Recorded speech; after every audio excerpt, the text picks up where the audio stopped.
FBI, DOJ, IRS, NSA, CIA, ATF, everything, even the Capitol Police now are an intelligence gathering agency. How do you even run a campaign when you know the all of government approach to the last election?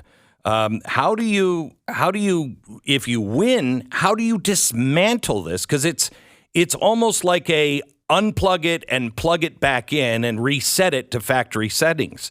It's cleaning house.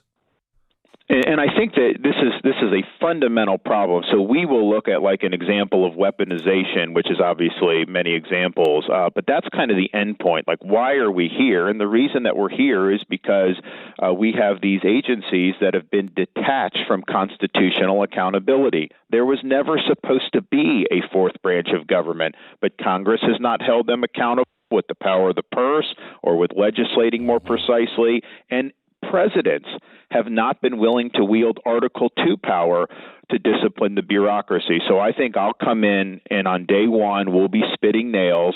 I understand, and all your listeners should understand, that if we do everything right, if we're disciplined, if we're strong as anyone could be, it still takes a two-term project. I think it takes 8 years to be able to re-constitutionalize this government. But the question it raises is, do we govern ourselves or do we not? Because right now, the most significant issues tend not to be resolved by our elected representatives. They're done by these bureaucrats and through these agencies. And so it's really, I think, a crisis of self-government. Now, what you have with lack of accountability, you just have a consolidation of power amongst people that all have the same worldview. And so their worldview is different than our worldview, and they view people like us as factions that they want to exert power over. And so the weaponization, I think, flows from human nature. So what would I do, day one? First of all, I already said new FBI director day one. That is a no-brainer. You've got to do that. I'll have an attorney general that has a backbone, an attorney general that recognizes if you are doing your job properly, you are going to be pilloried by the Washington Post and the New York Times and CNN. And so if that's not something that you're comfortable with, then don't even apply for this job. Understand you're going into the lion's den. These people do not want to give up this power willingly, and so they're going to smear you, they're going to attack you. So I think getting the personnel right, if you can't do that, then it's just not going to work at all.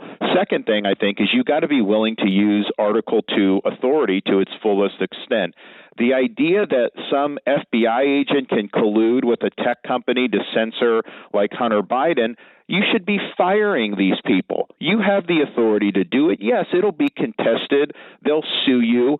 But who gets the Article 2 power? The person that wins the Electoral College or some middle managing bureaucrat in the IRS or the FBI?